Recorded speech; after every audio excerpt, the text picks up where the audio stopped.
Hello students. आज हम science के क्लास 9 का चैप्टर 2 का नेक्स्ट टॉपिक पढ़ेंगे और उस टॉपिक का नाम है स्ट्रक्चर ऑफ अ सेल। कि सेल का स्ट्रक्चर कैसा होता है। जैसे कि हम पढ़ चुके हैं कि सेल सेल जब ग्रुप बनता है और ये एक स्पेसिफिक फंक्शन परफॉर्म करते हैं तो यही सेल क्या बनाते हैं? टिश्यू। ठीक है, यही सेल क्या बनाते हैं? टिश्यूज बनाते हैं। और यही टिश्यूज क्या बनाती हैं? ऑर्गन्स बनाते हैं। और यही ऑर्गन्स क्या बनाते हैं? ऑर्गन सिस्टम बनाते हैं। क्या बनाते हैं? Organ system. जब ये सारे मिलकर एक क्या करते हैं? ये सारे मिलकर एक स्पेसिफिक फंक्शन परफॉर्म करते हैं।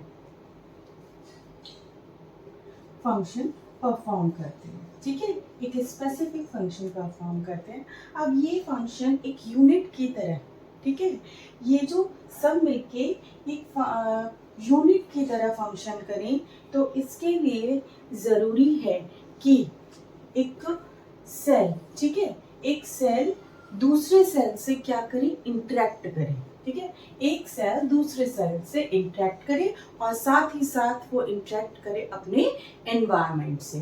तो वो क्या करते हैं कि जैसे ये एक सेल है, दूसरे सेल से इंटरेक्ट करेंगे तो वो इसकी बाउंड्री से इंटरेक्ट करते हैं। देखो, ये वाला सेल और ये वाला सेल, ठीक है, इसकी बाउंड्री से इंटरेक्ट करते हैं और तभी ये अपने सब्सटेंस का मूवमेंट करते हैं। ठीक है, ये अपने सब्सटेंस का मूवमेंट करते हैं एक सेल से दूसरे सेल में, और साथ ही साथ मूवमेंट करते हैं कि इन सेल से किस तरह से मूवमेंट हो सब्सटेंस का अपने एनवायरनमेंट से भी, अपने एक्सटर्नल एनवायरनमेंट से भी।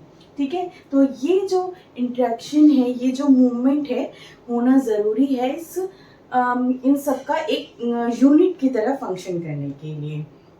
ठीक है, तो इसमें हमारे जो आती है वो मेनली वर्क करती है ये एक्सटर्नल मेम्ब्रेन, जिसको हम बोलते हैं क्या? Cell membrane. क्या बोलते हैं?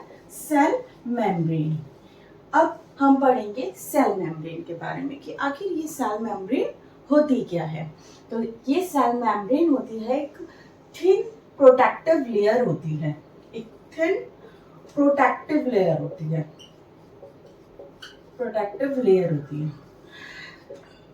थिन प्रोटेक्टिव लेयर क्यों बोला है? क्योंकि ये जो है सेल को क्या करती है? प्रोटेक्ट करती है। किस तरह से प्रोटेक्ट करती है? उससे पहले मैं आपको बताऊंगी। इसी सेल मेम्ब्रेन को हम क्या बोलते हैं? प्लाज्मा मेम्ब्रेन भी बोलते हैं। ठीक है, इसी सेल मेम्ब्रेन को हम प्लाज्मा मेम्ब्रेन भी बोलते हैं। और ये किस तरह से थिन प्रोटेक्टिव लेयर की तरह काम करती है कि ये जो लेयर होती है सेल मेम्ब्रेन, ये कैसी होती है? हमारी सिलेक्टिवली परमिएबल होती है।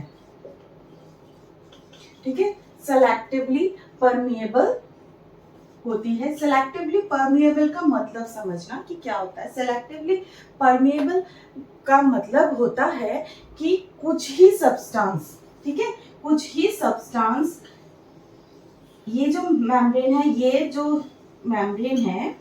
ये कैसी है? Selectively membrane, selectively permeable. इसका मतलब है कि कुछ ही सब्सटेंस इसके अंदर आते हैं और कुछ ही सब्सटेंस इसके बाहर जाते हैं। मतलब कि कुछ बाकी सब, ठीक है, कुछ सब्सटेंस को छोड़कर बाकी सब्सटेंस को वो बाहर ही ब्लॉक कर देती है। ठीक है, मतलब कि उन सब्सटेंस को, सभी सब्सटेंस को अंदर नहीं आने देती और अंदर से भी सभी सब्सटेंस को बाहर नहीं जाने देती, कुछ ही सब्सटेंस को बाहर निकालती है। ठीक है, मतलब कि सभी सब्सटेंस में से जो उसे जरूरत है उन्हीं को क्या करेगी? अंदर आने देगी, और जिनकी उन्हें नीड है कि ये सब्सटेंस अब हम इस सेल से बाहर जाने चाहिए, कि अगर इस सेल में रहेंगे तो वो सेल को डैमेज कर सकते हैं, तो वो क्या कहती है?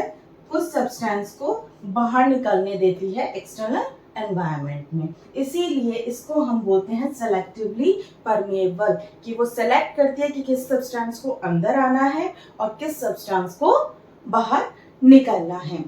ठीक है।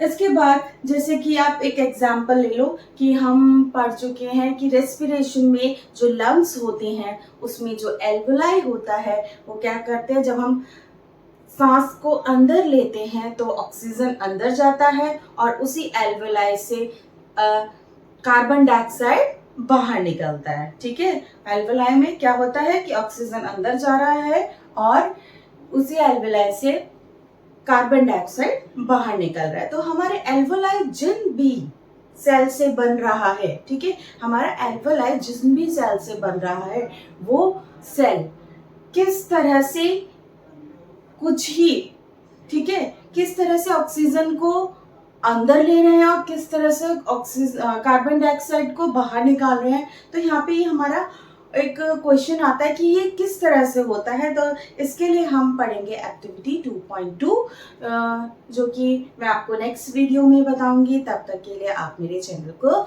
लाइक एंड सब्सक्राइब जरूर कर दीजिए। Thank you, bye bye.